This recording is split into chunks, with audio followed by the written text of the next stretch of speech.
Hey, I think we can get started. Welcome, everyone. Thank you so much for joining us on this rainy day in Buffalo. My name is Victoria Wolcott. I'm director of the Gender Institute and professor of history. And before we get started with today's event, I'd like to begin by acknowledging the land upon which the University at Buffalo operates, which is the territory of the Seneca Nation, a member of the Haudenosaunee Six Nations Confederacy. Today, this region is still the home to the Haudenosaunee people, and we are grateful for the opportunity to live, work, and share ideas in this territory. So today is our penultimate Feminist Research Alliance workshop. But before I introduce our wonderful speaker for today, I also want to let you know that next Thursday at April 25th at noon, Robin Mitchell, who is a new faculty member in the Department of History, will be presenting some of her research on Suzanne Simone Baptiste Louverture, who's Toussaint Louverture's wife, who nobody has written about before. This is really pioneering, path-breaking research. So I would love for you all to join us next Thursday. This was actually a rescheduled talk from earlier this semester. So please register for that talk and join us a little over a week from today. But today, I am very pleased to introduce the Professor of American Studies in the Department of Global Gender Studies, Kari Winter. She is a historian, literary critic, and screenwriter, and I think that last category is amazing, who has served as director of the UB Gender Institute. So we're definitely indebted to her for her leadership here at the Gender Institute, and also as executive director of UB Humanities Institute. She's published 3 books: Subjects of Slavery, Agents of Change, Women and Power in Gothic Novels and Slave Narratives, 1790 to 1865. This was published first in 1992, but have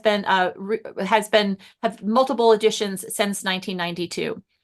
Secondly, The Blind African Slave, or Memoirs of Boyerich Brinch, nicknamed Jeffrey Brace, 2005, and The American Dreams of John Prentice, Slave Trader, 2011. Winter has also published multiple articles on gender, slavery, and resistance in the Atlantic worlds of the 18th and 19th centuries. Kari has also thought deeply about care work and the problem of the archive. And she's going to be sharing some of those thoughts with us today, as well as her primary research, which is the main topic of her talk today: Surviving the Rubble of Extractive Capitalism, Women and Jews in a Connecticut Archive, 1765 to 1870. So please join me in welcoming Kari.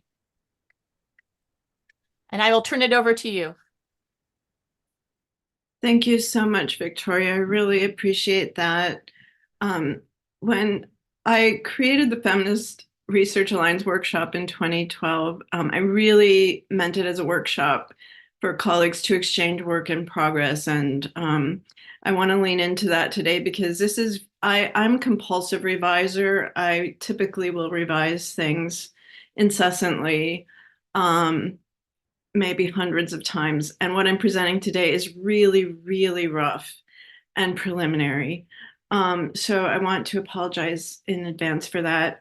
And I also want to thank all of the directors before me and after me at the Gender Institute. Kari Brayman and Victoria Wolcott have done such a fantastic job of growing the Institute, and I'm really grateful for the research grant that I currently have for this work. I also want to extend thanks to Linda Hawking, who's the archivist at the Litchfield Historical Society, Anne Y. Smith, who's the former director of the Mattituck Museum in Waterbury, Connecticut, Rhonda Brace, Regina Mason, Susie Ryan, David Castillo, William Andrews, Kari Brayman, Joanne Polensek, all of whom have been really helpful in this work today. And and if I can get this to move. And I would like to dedicate this talk today to the Filipina journalist Maria Ressa, in hopes that she will inspire all of us to continue speaking truth to power. And she makes a really important point that what gets our attention is what gives our life meaning. I think we need to be more careful than ever about what we're paying attention to, and that has to do with the archive. So my prefatory remarks, which I hope won't seem too chaotic, are about issues of care work, the problem of the archive, and the predicament of the 21st century feminist worker, as I'm feeling it very urgently today. So in 1776, as everyone knows, Thomas Jefferson, with an assist from Benjamin Franklin, penned some of the most consequential words in American history or in world history. We hold these truths to be self-evident that all men are created equal. In his original draft of the Declaration of Independence, he excoriated King George III for waging cruel war against human nature itself by violating its most sacred rights of life and liberty in the persons of a distant people who never offended him, captivating and carrying them into slavery in another hemisphere, or to incur miserable death in their transportation thither. He described slavery as an execrable commerce and an assemblage of horrors. In his public life as a politician and eventually as US president, Jefferson advocated for and enacted an aesthetic of democracy that repudiated the pomp and circumstance of European royalty. In his private life, however, he basked in the power and luxury of an absolute monarch. At Monticello, passion trumped principle. Architecture and gardens were his crowning obsessions. He tirelessly built, redesigned, demolished, rebuilt. A man of his principles might have freed the hundreds of people he enslaved and subjected to an assemblage of horrors, but a man of his tastes could not afford to. In fact, many of Monticello's enslaved people were mortgaged to banks to sustain Jefferson's extravagant lifestyle. In 1815, Jefferson alleviated his chronic debt by selling his personal library, the largest and finest in the country, to the US government to rebuild the Library of Congress, which had been burned by the British in the War of 1812. He received $23,940 for his 6,487 volumes, an archive foundational to what has grown into the largest library in the world. The Library of Congress today proudly declares that its collection of the papers of Thomas Jefferson consists of approximately 25,000 items, making it the largest collection of original Jefferson documents in the world. But 25,000 items do not comprise the whole of Jefferson's papers, not by a long shot. He was such a voluminous writer that if you began collecting his papers today, you would not be able to complete the process until sometime in the 22nd century. In actuality, scholars at Princeton did begin collecting his papers in 1950, and the current generation of scholars does not expect to complete the collection until the mid-2030s. In other words, assembling Jefferson's archive requires an 85-year multi-generational team effort. This phenomenon encapsulates for me the problem of the archive, which countless critics, for example, Saidiya Hartman and Ian Bocoum, have analyzed in recent years. The rich and powerful are vastly monumentalized, while the rest of humanity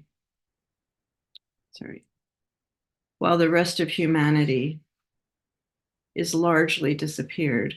Yes, of course, Jefferson was a writer of enduring importance nationally and globally, but the condition of possibility for the existence of his archive is the care work of others. He was free to write in the first place because of the productive, reproductive, and emotional labor of white women and enslaved men and women, some of whom were his own children. And Jefferson's writing endures because of the care work of people who continue to pay attention to and service his memory. In short, the archive is shaped by the quotidian dynamics of power. To be sure, this does not mean that feminist, anti-racist, and anti-colonial scholars cannot wrest abundant, life-changing sources of knowledge by working against the asymmetries of the archive. Annette Gordon Reed's ability to decenter Jefferson in his own archive by bringing to light the story of the Hemings family that he enslaved offers one of thousands of inspiring models of writing history against the grain. But what I want to call attention to today is the radical imbalance in archives of human knowledge that is not just a phenomenon of the past, but is ongoing, an ongoing production inseparable from gendered, racialized politics of care that are rooted in our daily lives and extend outward to geopolitical economies.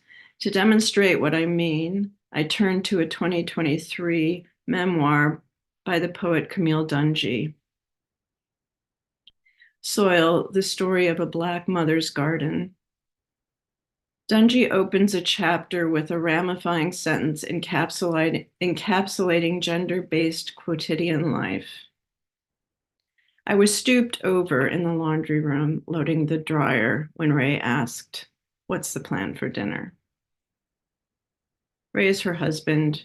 Both Camille and Ray are university professors. Only one of them has a second job. In 2019, before the COVID pandemic, Dungy published an article offering writers advice on how to make time for writing despite a busy life. Although any writer could benefit from the advice, she speaks specifically to the predicament of women writers who, like Judith Ortiz Cofer, find themselves trying to steal time from themselves. Dungy observes so many narratives of women fighting their ways into art look like women stealing time. I think of Toni Morrison, mother of two, scribbling on the subway during commutes between her home and her office. Or my favorite poet, Lucille Clifton, whose brevity matched the length of her children's naps. Some of her poems are as short as 7 lines. Here's one shorter than 7 lines. Dear Mama, here are the poems you never wrote. Here are the plants you never grew. This acknowledgement that the contingencies of gender, exacerbated by race and class, have rendered it impossible for many women to create what they wanted to create. Over the past 50 years, we've experienced a sea change in women's professional possibilities. Toni Morrison, for example, moved from scribbling on the subway to becoming one of the world's most revered and influential writers, a Nobel laureate with an endowed professorship at Princeton University. What we have not seen, however, is an equalizing of care work or an elevation in how we as a society value care. On average, American men in the 21st century perform 21% of care work, which includes things such as housework, childcare, and elder care. With the support of friends and the sustenance of artistic foremothers, Camille Dungy manages to find her voice and keep writing amidst the racism and misogyny that constitute, quote, the predominant current of her graduate school experience and the world at large. Always craving more time to write, she applies for 20 years for a Guggenheim Fellowship, and in 2019, she's awarded one. She imagines that for the first time since her daughter was born, I could afford to spend 8 hours a day writing a book. She frames a letter in her office. It states, for the period from January 1st, 2020 to December 31st, 2020, Ms. Dungy will devote herself to poetry. Then COVID hits. If care work is expected, if care work is expected of women in normal times, what happens in times of crisis? Ray locks himself in his home office to retool his entire syllabus and teaching style to learn how to teach online, like many of us did. Camille observes he's a good father, attentive. He helped when he could, but mostly he had to leave us to take care of ourselves. Reading this, my blood pressure skyrockets. Most of us had to pivot quickly in March 2020 to learn to teach online. But did that mean that all of us could take a break from care work? When Camille finds herself sobbing over the loss of her writing time, Ray is furious. He points out that many of her fellow artists were out of work completely. How many were left without a way to pay for food, rent, or medical care? He asks why she thinks she is so special that pain and death and hard times won't touch her. He declares, "You will never be satisfied with life as it really is." It seems to me that universities today are echoing Ray's version of life as it really is. That is to say, care work, real work, the work that is lionized and rewarded, is masculinized, while care work is feminized and belittled. Over my lifetime, while women have entered the academy in historic numbers, we've seen the fields that admit the most women, mainly the arts and humanities, devalued and defunded. In the current decade, we are witnessing a gendering of the academic workload. While universities exist for and depend upon a balance of faculty, research, teaching, and service, we, at least those of us in the College of Arts and Sciences at UB, have been repeatedly told in recent years that the university administration values three things: research, research, and research. It is not that the university can function without teaching or service. The university depends upon them as much as a faculty depends upon quotidian care work. The point is that teaching and service are forms of care work that are being deprived of recognition and value. Administrators routinely these days refer to students as butts in seats. In my view, the consequences of this dehumanizing rhetoric can lead us into criminal negligence. This might seem extreme, but I want to cite a few examples. Penn State. I don't want to just think about the psychopaths at various universities who are also in many other industries. What I want to think about is all of the hundreds of enablers who did not step forward and intervene when predators were victimizing hundreds or even thousands of students. What are the consequences of this kind of negligence? Here we have Penn State increasing amounts of money. Where does the money come from? Insurance, taxpayers, students. Larry Nassar at Michigan State. And this complicity involved not only a lot of individuals, but the University of Michigan State, the US Olympic team, and even the FBI. Ongoing ramifications.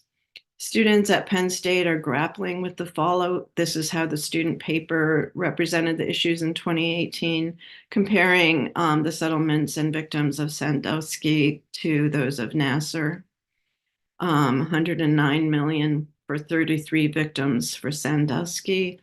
As of 2018, 500 million for 332 victims. The students saw this as 37% of Michigan State University's budget. It only gets worse. University of California in 2022 to pay 243 million to settle claims of 203 women. University of Southern California in March, liable for 1.1 billion to a campus gynecologist accused of preying on hundreds of patients. University of Michigan, liable for 490 million to more than 1,000 victims of one of its doctors. If these examples are extreme, the daily reality remains that universities, like many other sectors of capitalism, do not incentivize us to care and to perform care work. In this toxically gender dehumanizing context, I find myself searching for metaphors that rehumanize the work that we do. Jefferson, in my imagination, stands for the revolutionary potential and profound danger of big ideas that are detached from or in denial of the quotidian needs of care work. Sorry, I'm gonna have to put on my glasses. I can't pretend to read this anymore. Jane Austen, whose social space was heavily constrained by patriarchal mores, famously wrote to a young nephew who was an inspiring novelist, "What should I do with your strong, manly, spirited sketches full of variety and glow? How could I possibly join them onto the two little bits of ivory, 2 inches wide, on which I work with so fine a brush as produces little effect after much labor?" I'm one of those writers who can really identify with this sense of being minutely attentive to detail and having very little effect after much labor. But the point is that Austen developed her prodigious work through focusing attention on the revelatory minutiae of her world, resisting patriarchal constraints by acknowledging them and working both within and against them. Louise Erdrich, in a memoir about the struggle of combining motherhood with writing, proposes a collaborative metaphor in place of the self-aggrandizing tropes of genius when she envisions herself as part of a quilting circle of women who are working to create an emotional tapestry, an intellectual quilt. I want to give a shout out to Susie Ryan, who's a marvelous quilter here, and we'll talk more about that in a second. As my work has evolved over the past 35 years, I've been reassured by the interconnected nature of Erdrich's series of multi-generational novels. Her beloved Anishinaabe storyteller, Nanapush, observes that the multitude of voices squeezed into his brain are all attached, and once I start, there's no end to telling because they're hooked from one side to the other, mouth to tail. This metaphor brings to mind the important shift in medical research in recent years from examining isolated components of health to studying the body holistically to understand how various components act and react in conjunction with each other. So I continue returning to related material in hopes of understanding more broadly how different factors are interconnected to each other. So if I move now to the Connecticut portion of my research. Oh, just one more second. I also, in terms of exploring metaphors, the metaphor that I find the most powerful and accurate is well expressed by Robert Polk Harrison in this book, Gardens, an Essay on the Human Condition. And that is that where history unleashes its destructive and annihilating forces, we must, if we are to preserve our sanity, to say nothing of our humanity, work against and in spite of them.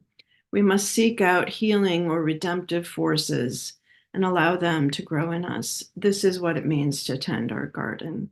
So thinking about the work that we do as tending gardens, as Camille Dungy uses the metaphor of soil.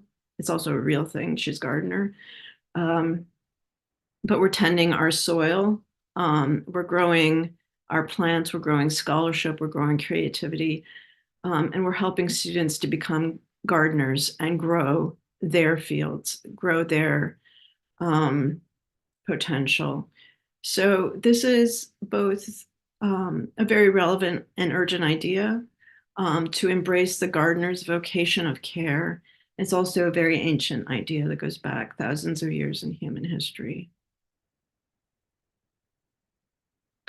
So, so today's talk about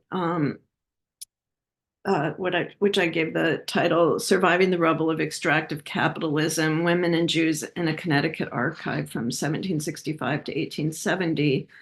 This emerges from a new branch of a long journey through archives scattered around the Atlantic world that a journey I've been on for more than 25 years.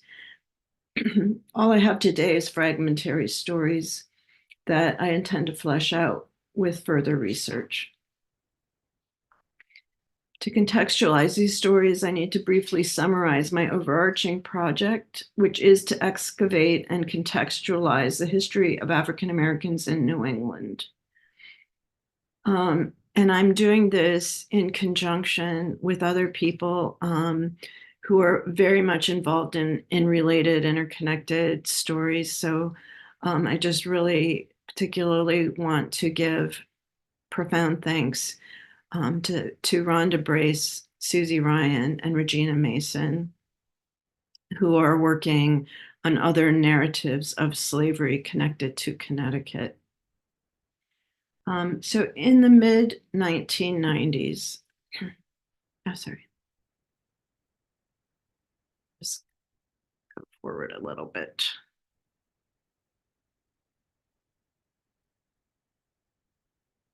In the mid-1990s, I began researching a long-disappeared memoir of slavery published in northern Vermont in 1810, The Blind African Slave, or Memoirs of Roy Branch, nicknamed Jeffrey Brace. My edition with extensive introduction, footnotes, and appendices was published in 2005. After Luda Equiano's, Jeffrey Brace's is the longest extant memoir of enslavement narrated by a man born in Africa. I'm going to skip the synopsis of his life, but when I began this research, almost no one was writing about slavery in New England. The scholarly landscape has experienced a sea change in the past 2 decades, thanks to a surge of recovery work, some done by academic scholars, but much of it done by local historians, writers, artists, curators, and ordinary people interested in social justice. Since 2005, I've been working collaboratively with the descendants of many 18th and 19th century autobiographers of slavery, as I just mentioned. Back in the late 90s, during my first research trip to the sites where Jeffrey Brace was enslaved in Old Woodbury, Connecticut, I discovered that descendants of his last enslavers still lived in the 1740 family house where he was enslaved. Today, as in the 18th century, Stiles homes abound throughout the area. In the early 21st century, a widow Stiles occupied the house where Brace had been enslaved by a widow Stiles, and her son, Benjamin Stiles, lived down the road, just like his 18th century namesake. The uncanny repetition of names brings the past close, reminding us that, as Faulkner said, the past is never dead, it's not even past. When I reached the current Benjamin Stiles on the phone, I learned that he was a history buff, but he was not eager to learn about his family's profiteering from slavery. Years later, after several requests from my dear friend Rhonda Brace, he allowed her and her parents to visit the old house where their ancestor had been enslaved, but he still denied having any family papers that would help us with our research. Over the years, I explored every archive I could think of, but I only found occasional relevant documents, not the cache of family documents that I longed to find. In early January 2023, I reached out to Linda Hawking, the archivist at the Litchfield Historical Society in Connecticut, in an attempt to learn more about a prominent Revolutionary War general from Litchfield, who was rewarded for his military service with a large land grant near the Canadian border in northern Vermont. When he and his extended family moved to what is now called the town of Sheldon, Vermont, they brought many enslaved people with them. In 1807, Jeffrey Brace moved with his family to Sheldon and purchased 50 acres from the general's son, Samuel B. Sheldon, who later demanded the land back. In short, I was and still am trying to flesh out the story of a small village in northern Vermont in which a relatively large number of Black people lived, worked, and raised families in the early 19th century, some free and some enslaved, despite Vermont's supposed taboo on slavery. The Sheldons also were engaged in the West India trade, which usually included trading in enslaved Africans. Linda Hawking responded to my query by stating that Litchfield did not have much material of interest. She suggested other archives. After an additional exchange of emails, she electrified me with this comment. Regarding Brace, this is an odd coincidence, but we occasionally receive collections that contain some things we want, some things that aren't relevant to our mission. This collection came from someone who was moving and had to get it out all at once, so we agreed to find homes for the materials that didn't fit our collecting scope. I don't know whether these would contain anything relevant, but I haven't had time to work on finding a repository for them. As I recall, the bulk of it had to do with mining. Here's a brief listing I made when they came in. Stiles. Legal papers of attorney Benjamin Stiles of Southbury, Connecticut. I leapt out of my chair as if I'd won the lottery. With the stars aligned in an almost unprecedented way, I practically jumped in the car and headed straight to Litchfield. I later learned that the papers of Jeffrey Brace's last enslaver have survived thanks in part to the interesting care of author and museum curator Anne Y. Smith and her husband, Joel Finn, who bought the Benjamin Stiles papers just around the time I was beginning to look for them in the mid-1990s at an auction at the House of Stiles Burpee's 67 Mansion Road in Southbury. This house, built in 1820 by a relative of Benjamin Stiles, is one of the historic buildings of Connecticut. Anne and Joel were interested in colonial furniture, and Woodbury was a hot spot for it. The Stiles family purchased a lot of locally crafted furniture and cabinets.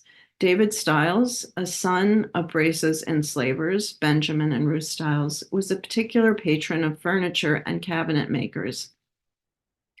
Some woodcrafting tools were found among his household possessions, and he may have had furniture makers working in his household, which raised a new thought. Most people who've talked about slavery in Connecticut have focused on enslaved people working in domestic spaces and gardens. It has known that there have been small plantations in New England with enslaved people. But this raised the thought of maybe enslaved people were also making furniture.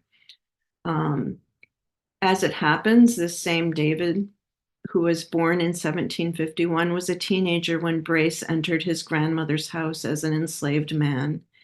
And David enlisted in the Continental Army on the same day that Jeffrey Brace did. But while Brace ended up serving for 5 years, David only served for 1 month and 7 days.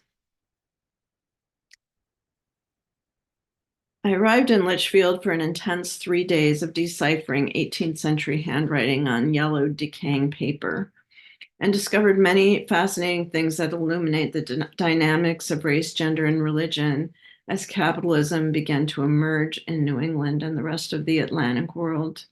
I'm working to piece together the meanings of these stories and would be grateful for your thoughts in the Q&A. Benjamin Stiles, the elder, was born in 1720 and died in 1797. He graduated from Yale in 1740 and became the first lawyer in Woodbury, Connecticut. With his wife, Ruth Judson Stiles, he had 9 children. He became a Litchfield County legislator and was elected to several terms in Connecticut's General Assembly. As a land surveyor, he was intimately involved in appropriating Indian lands. He was also involved in many other economic pursuits. His fifth child, also named Benjamin, followed in his footsteps by becoming a lawyer, and the archives include papers related to the legal work of both father and son. The bulk of the papers are related to legal conflicts among white men and financial accounts. A significant portion of the archives documents Benjamin Stiles Sr.'s investment beginning in 1765 in a lead mine known as Spruce Hill in Woodbury Township, Connecticut. His partners in the mine included Ezra Stiles, president of Yale College and third cousin of Benjamin, William Samuel Johnson, another cousin who was the son of Reverend Samuel Stiles, one of the era's most influential clergymen, Edward Allen, a legislator and military officer who, along with Captain Isaac Mills, who is the person who purchased Jeffrey Brace in Barbados in the 1760s, was the co-owner of a ship engaged in the West India trade, including the slave trade. Other partners included Abraham and Israel Brownson, who were significant landowners and in-laws of Ethan and Ira Allen, and three Jewish men from New York City, who were descendants of Brazilian Jews who had fled to New York when it was still called New Amsterdam to escape the Spanish and Portuguese inquisitions that had followed them from Spain and Portugal to Brazil. The names of these Jewish men who were partners in the mine were Meyer Myers, who it turns out was the leading silversmith of colonial America, his brother Joseph Myers, and a longtime friend and fellow elder of Congregation Shearith Israel, the first Jewish congregation in New York, which was established in 1654 and still exists in a different building. So I have not had a chance yet to flesh out what the meaning of this is, but it brought me great joy and excitement to finally begin to have some answer for where were the Jews in this period of time, because I knew they were there, but I hadn't found them in the archives. And Connecticut was a heavily Congregationalist environment, very religiously conservative. And so beginning to get a glimpse of the details and the dynamics of a multi-religious environment is very exciting to me. It's unusual that these three men, as well as all of the Congregationalists that they were in partnership with, were also slaveholders. And that is interesting in part because in most of the British colonies, Jews were not slaveholders, not because necessarily of moral superiority, but because in most British colonies, it was illegal for Jews to own slaves.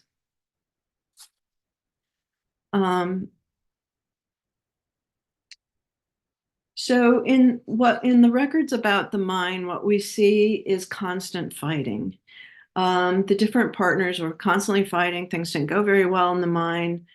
And they were suing each other. They didn't hesitate to throw each other in jail for debt. But another thing that is, again, quite ramifying, I think, potentially, is that in the account book from the Spruce Hill mine, there is also a documentation of at least 3 enslaved men working in the mine. And that's the first time I've seen a reference to enslaved labor being used in New England mines. Okay, so these are just the beginnings of stories that I hope to flesh out. I want to turn now to the stories of 3 women in the archive. It's a very male-dominated, conflict-heavy archive, as you might expect from legal papers. But in 1794, William Hinman, a cousin of Benjamin Stiles Jr., asked him to draw up legal papers for the maintenance of a child begotten by the within obligor on the body of the within named obligee. If the child lived, Hinman promised to pay Polly Perry of the town of Southbury in Litchfield County and state of Connecticut the sum of £6 lawful money for what he called value received of her body. I was really struck by the legalistic and capitalistic kind of commodification of Polly Perry.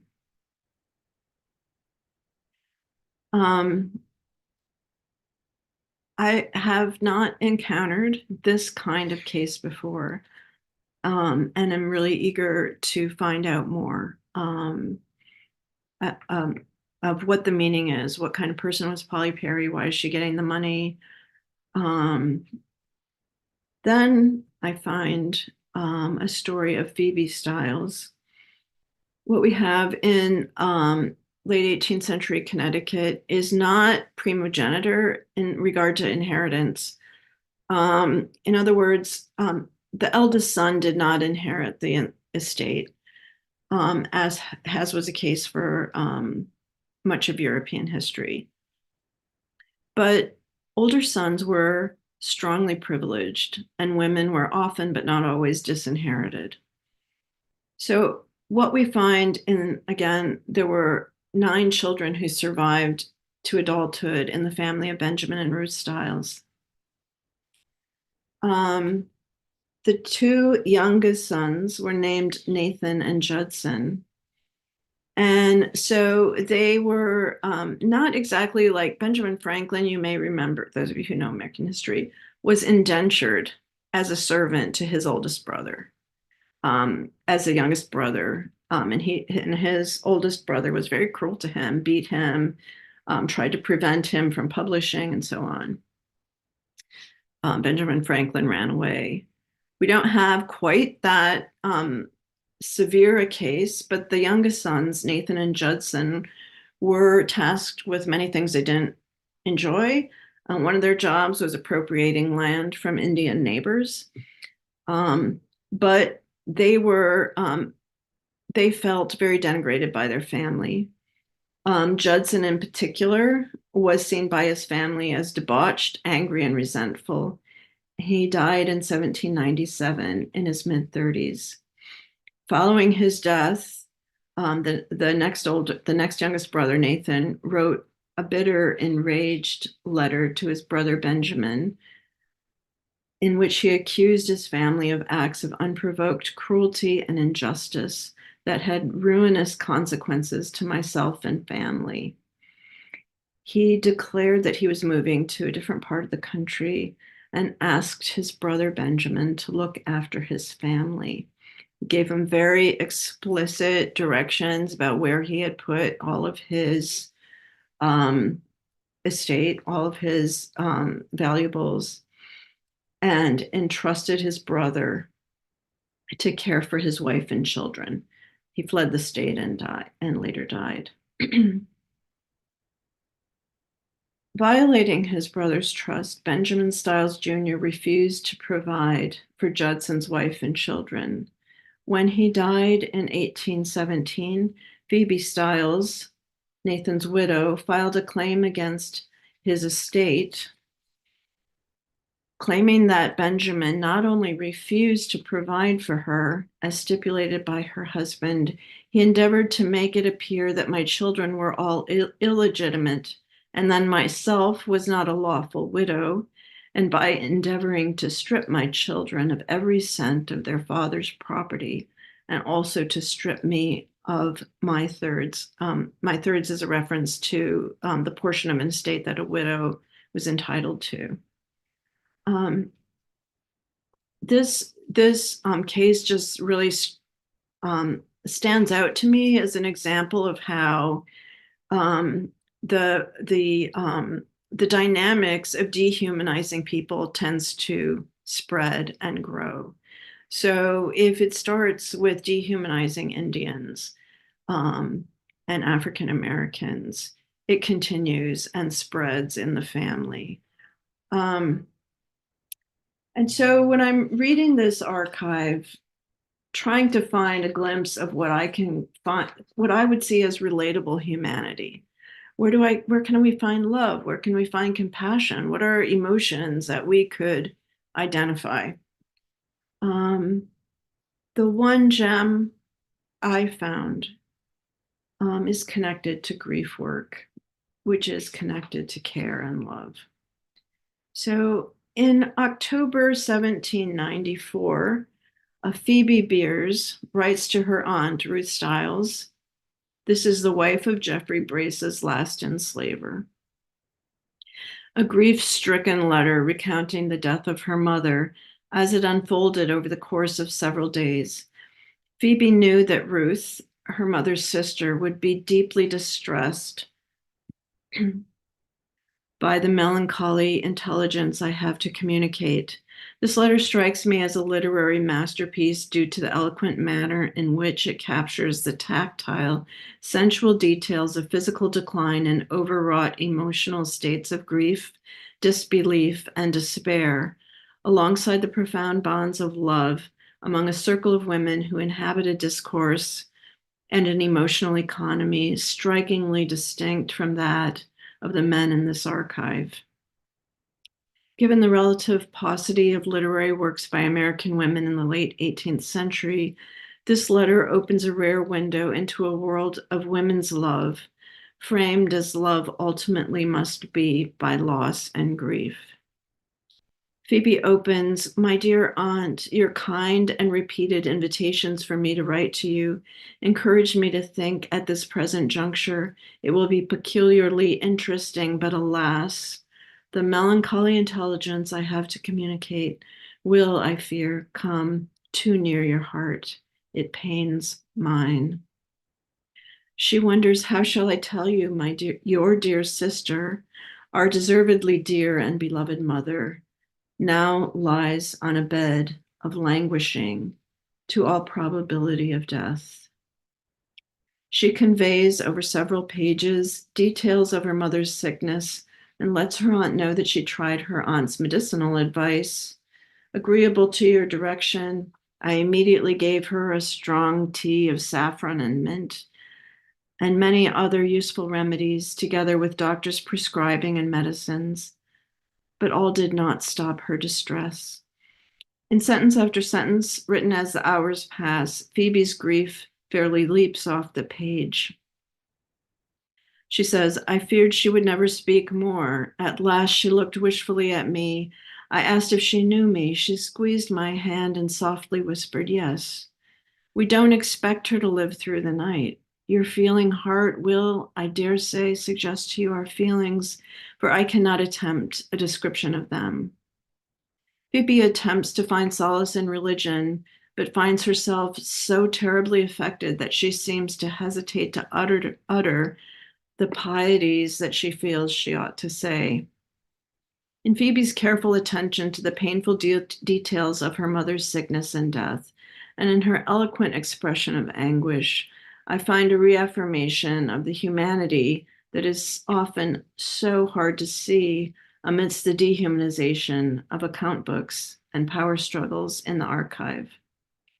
Phoebe's grief testifies to her love, and the act of writing to her aunt testifies to the existence and power of genuine community. Grief is the inevitable fate of love, just as death is the fate of the living. To return to the metaphors of soil used by Camille Dungy and gardening used by Robert Pogue Harrison, caring about and cultivating the circle of death and life comprises the hard work through which we can glimpse freedom. Jeffrey Brace shows us this insight on the last page of his memoir, where he evokes the freedom that all mankind have an equal right to possess, and returns to an ancient Jewish Jeremiad. "Oh, that my head were waters, and mine eyes a fountain of tears, that I might weep day and night for the daughter of my people." Thank you, and I hope you have questions and comments for me. Thank you so much, Kari. That was really beautiful. And gives us just a ton to think about. So we have some time for Q&A. And I actually might just start with in the chat. Susie, who you mentioned a few times, was asking whether you've been searching specifically for enslaved people working mines in New England, or whether this was more a circumstance of the archive giving you something you didn't know you were asking for. This was just, stumbling into what I thought was an important piece of information that I want to pursue, because one can never keep up with all of the literature being published, but I have never, I've done a lot of reading in African American history in New England, and I've never found a discussion of African Americans working in mines or enslaved people working in mines. Interesting. Yeah. More questions, comments? You can put something in the chat, or you can raise either your virtual hand or your actual hand if you put your camera up on. David? Hi, Victoria. Hi, Kari. Thank you so much. It was truly inspiring. So my question harking back to the notion that when we look at the past, understanding that the past is not really the past, and use the archive as a vehicle, what you refer to as the need to work against the asymmetries of the archive and memorializing in general, the kind of memorializing that gets to us in general. I'm wondering if you can talk a little bit about the strategies that you use to fight those asymmetries of the archive or memorializing of that results in the monumentalizing of great men and the forgetting of the rest of the humanity, or that devalues their not just their work but their presence. Having been privileged to read the drafts of your screenplay, I find that you could potentially talk about some of the strategies you employ there to speak to the silences of the archive. So anything you can say really about how to work against the asymmetries of the archive. Yeah. Thanks so much, David. Great questions. First of all, I just want to emphasize that I really value and cherish the fact that each of us has different approaches. I tend to be oriented first towards small details. So, and again, like I really admire the work of someone like Annette Gordon-Reed, who extracts from Jefferson's archive real, like things that previous historians had pronounced would never be discovered and never be known. There are sometimes new technologies like DNA that also enhance our ability to read the archive in new ways. In other words, so DNA tests show, give more information about Jefferson's relationship to people he enslaved. But just to give you one example of little work that will never register as significant in an academic valuation system. When I was doing research in Barbados, Brace says in his memoir that when he was in Barbados, he was put into a kind of a holding center, kind of hotel type of situation that was owned by a white man named Welch, who had, he said, a black wife and a white maid. And so I was trying to figure out, like, that is so friggin' weird. Like, I was trying to figure out, is this possible? Is this plausible? Could I find this Welch? We only have the last name. And so I think David just vanished. You may have. And so so I was reading through vital records, which is really tough and tedious. But and in Barbados, again, different problems of the archive. Because the British controlled Barbados, most of the historical records are actually in London at the Public Records Office. But at the Barbados Department of Archives, which is a kind of long road away from the University of the West Indies, it was built in a former leper colony. It's a little bit bleak. And while they have an air-conditioned space for the documents, the reading room is not air-conditioned.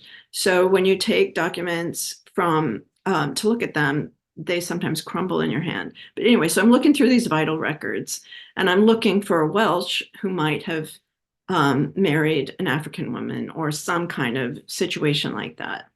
And I did find a white Welsh who baptized children who were mixed race. But in the meantime, I was looking, I made contact with a historian at the University of the West Indies for two reasons. One, his last name is Welsh. I thought maybe he could help me with this search for a Welsh. And the other is that he had just co-authored a book making the important point that slavery is not just something that's a phenomenon of plantations, but slavery is also an urban phenomenon. So he had just published a book on slavery in Bridgetown, and slavery as an urban phenomenon. And so two things happened. One, Pedro Welsh was not originally from Barbados and could not help me with that search. But because I was scrutinizing these, very tedious records, tracing generation after generation, I was able to see that in his book, when he was talking about the genealogy of abolition, that many people, many abolitionists in Barbados from the early 19th century that had been assumed to be white were actually of mixed race. And that might seem like a tiny discovery, but it actually shifts our understanding of the roots of abolition, which scholars more and more are really writing about how much abolition is not the white savior phenomenon, but abolition is driven by African Americans. So those little tiny kind of discoveries can sometimes mean major ramifications. And then the other thing is that we ended up co-authoring an article that we published. Again, no academic status for this. We published in the Journal of the Barbados Historical Society, which was very meaningful to me because I wanted this article to be read by people in Barbados, to be readily available. But what we discovered, again, through tracing vital records and then looking at wills, is that there was a white man whose last name was Hogshead who had adopted what is basically kind of either traditionally African or Muslim African kinship formation, in that he had he formed a lifelong intimate relationship with a Black woman with whom he had several children. And then a few years later, he formed another relationship. I'm not calling it marriage because it wasn't legally marriage, but it looked like marriage, with another Black woman with whom he had several children. And when he died, he never married a white woman. When he died, he divided his estate between all of the children of both women. And when you discover, again, just looking for these for these small, hard-won stories and details, we get a much more varied picture of what was going on in the proliferation of different ways of being, in this case, in Barbados. Thank you for that. I'm going to actually turn to somebody who's been to the Barbados archive. And Yeah, I was the just same thinking of you, experience, Eric. which is Eric. Thank you, Kari. That was super interesting. I had to miss part of it. I had to take a call from UBIT of all things in the middle of that, so I missed part of it. But I was able to come back in for your discussion of the grief-stricken letter toward the end, and I found that really powerful and a great example. That's compared to some of the things you're talking about, that's something that the archives are actually full of, with the exception perhaps of the fact that they're rarely written in process. Most of these letters are written after the person died, and my sense is that at least the beginning of the letter is that the whole letter is written while the mother is just on the verge of dying. And so I don't know if I don't really have a profound question. I just wondered if that struck you as different from most of the kind of mourning letters one finds in the late 18th or early 19th century archive. What you might do with that little fact? Thanks, Eric. Yeah, that is really what struck me as making this. It's so raw and so engaging. So and Phoebe actually seems to want to voice pieties, as mourning letters often would, or poetry and so on. But she doesn't seem able to just give in to, we're all going to be happier in heaven type of rhetoric. So the letter opens, I can't remember exactly how many days go by, but the letter opens when her mother has taken really sick. And then it is written in pieces as the disease or the sickness progresses. And then it closes when she's dying, or when she has just died. And then the PS is we just interred her. So it really unfolds in this really kind of the sense of real-time, raw, direct expression of grief. And it really also led me to wonder, given time and opportunity, what kind of writer could Phoebe have become? What could she have contributed to the canon of American literature? Yeah. So I have a question, but I want to give, because I know some people need to go, some people are going, before I ask mine, if anybody else wants to jump in. I guess mine is to try to just thinking about the two parts of your talk, and your wonderful framing in the beginning, which I'm sure many of us really appreciated. So I guess I'm kind of curious about your own sort of deep thoughts about your research practice, right? And so on the one hand, I see a lot of continuity. I mean, you've made reference to this 35 years of work, and your story that you just told about Barbados, points to the fact that your attention to the little things, your attention to detail, the meticulous nature of your research practice, and you're looking out for the little people, if we can just put it colloquially, right, within the archive. That seems like a full continuity, but it sounds like maybe the COVID experience and maybe some of your more recent kind of deep dive into the academic crisis, into the care crisis, has helped you maybe reframe that longer continuity of practice. So I guess my question is that the case, if I characterize it correctly, or has indeed your kind of more focused attention on the crisis of caretaking archive academia changed something about how you do your research? Sorry, that was very long-winded, but No, I really appreciate that, Victoria. I guess what I can't even say, because I can't be sure that I feel more desperation now than I did, like, say, when my son was young and I was scrambling for time.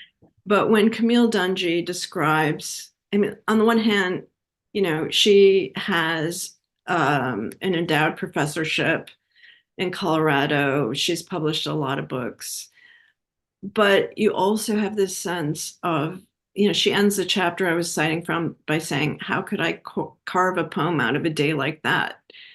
That sense of being in a world that is in desperate need of care.